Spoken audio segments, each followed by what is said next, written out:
Their former DNI John Ratcliffe is with us now. Sir, good morning to you. Would you expect the White House to block this release? And can the White House block her from testifying?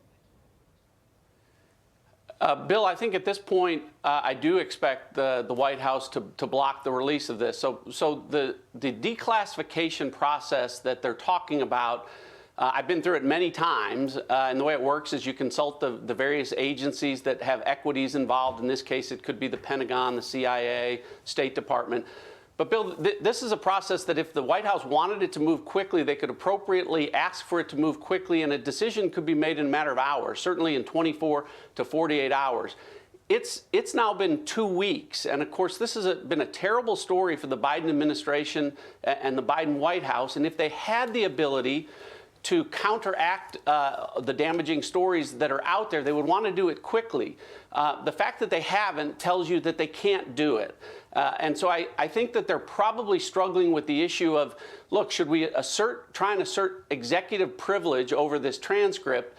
And is that better than the alternative of releasing a transcript that shows very damaging side-by-side testimony? On the one hand, his testimony, Joe Biden's testimony under oath to Robert Hur about Beau Biden and him bringing the subject up versus the opposite of that, which is his press conference where he told the American people when he wasn't under oath that it was the special counsel that inappropriately brought that subject up, and that would be very damaging.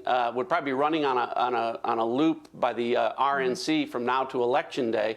So I think that the alternative is to assert executive privilege over this. Now, as you both know, executive privilege applies to internal deliberations within the executive branch that you want shielded from Congress. The problem that they have here is the subject matter of this, Joe Biden has already shared outside of the executive branch with his ghostwriter. He wrote a book about it. And so I think that's the challenge, but I still think at the end of the day, they think that alternative is better to the American people having to conclude that either Joe Biden intentionally lied to them or his memory is so bad that he couldn't remember what he told the special counsel in the first place.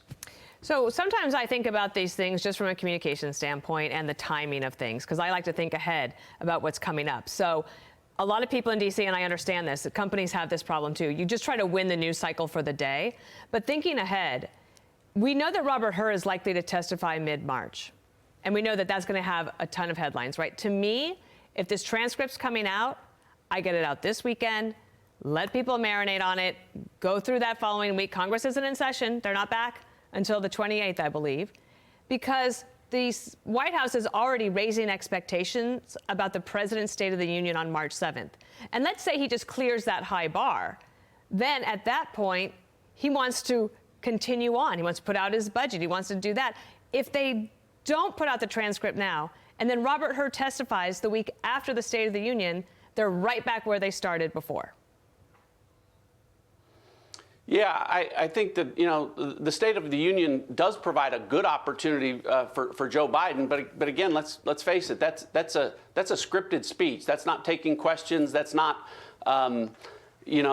debating. That's not having sustained interviews. That's not, all of those things. And I think that, while it can be a good moment for him, I don't think it can be a great moment for him in terms of resetting his presidency.